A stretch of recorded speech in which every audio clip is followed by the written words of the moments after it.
our old format. We're back to our original format. Tonight, we're going to start off with the study session for Tuesday, January 4th.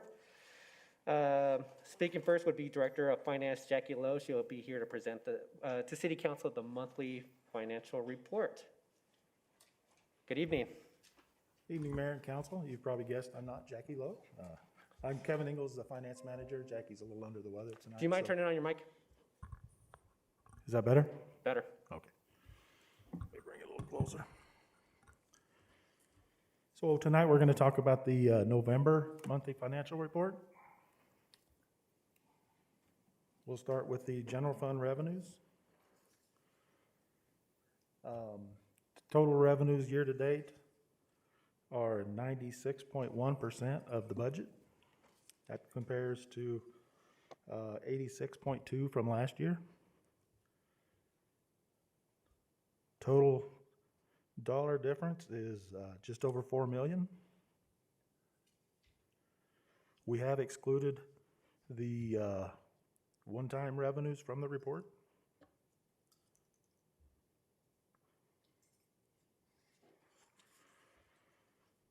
You'll also notice the biggest variances are in sales tax and Parks and Recreation. Obviously, Parks and Recreation was closed a significant portion of 2020. On this slide, we have sales and use tax revenue by category.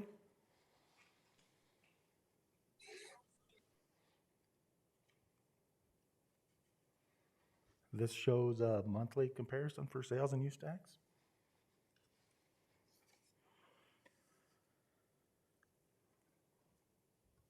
This is a cumulative difference for the 5 years going back to November of 17. We're up 6.3 million since that time.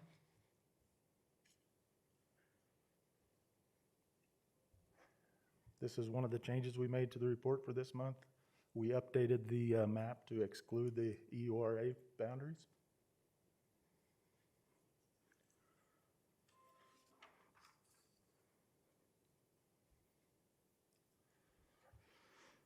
This shows a 2-year comparison of sales and use tax, the variances, and also opened and closed businesses year to date.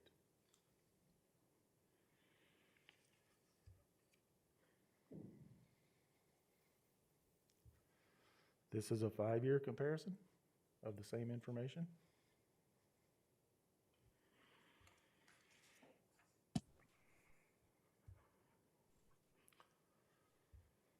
More sales and use tax, this is a 3-year average.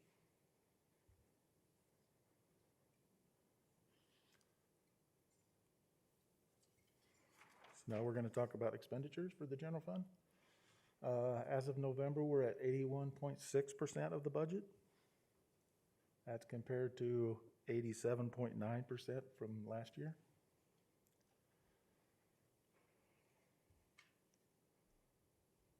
Here's the breakdown by department. Once again, one of the biggest variances is Parks and Recreation because they were open this year, so more staff were were hired for the seasonal work.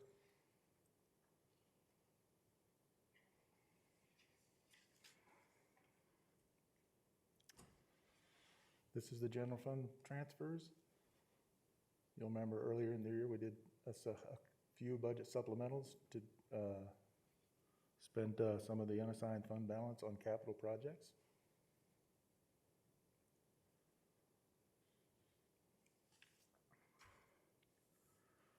This is the fund balance comparison.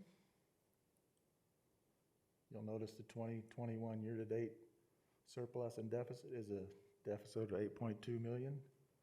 That's a combination of the 10.8 million transfers out and a 2.5 million surplus so far for this year.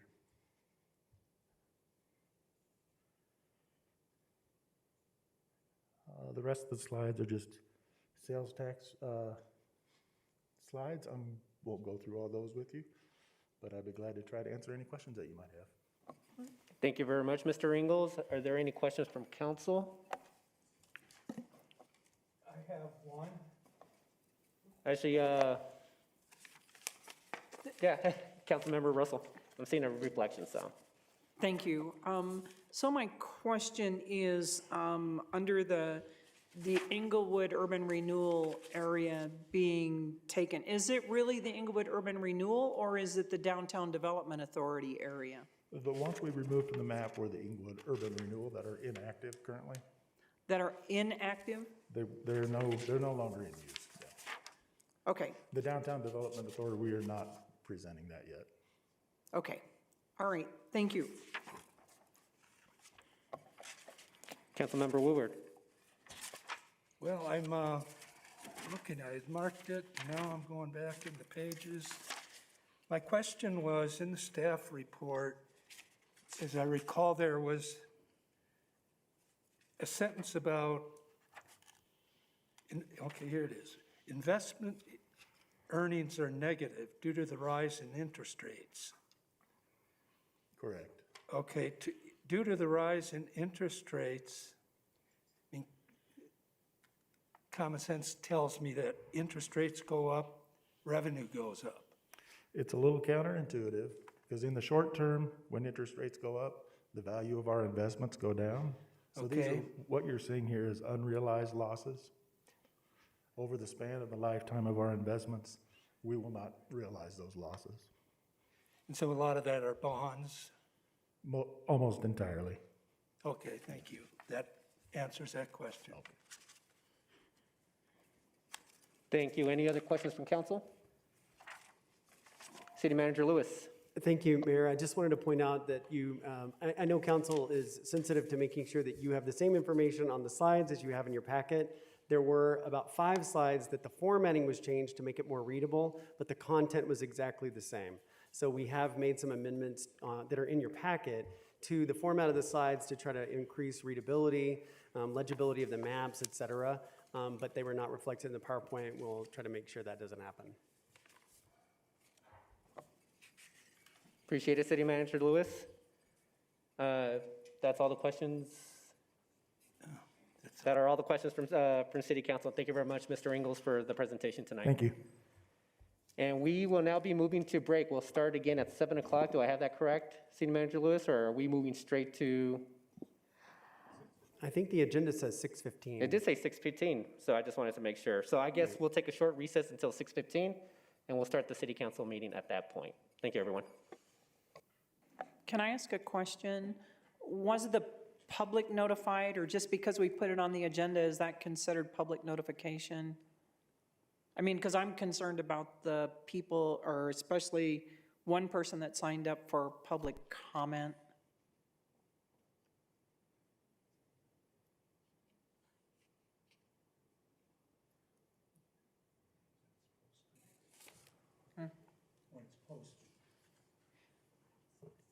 Sorry. Go ahead, City Attorney Niles. We are required to provide notice of the public meeting under the Colorado Open Meetings Act. It's my understanding that that is completed by the city clerk's office, and the agenda with the time is posted as well. Correct. It is posted on the website, and that is our official posting place. And it has had 6:15 since it was posted on Thursday. Thank you. Great. Thank you, everyone. We'll take a short recess until 6:15.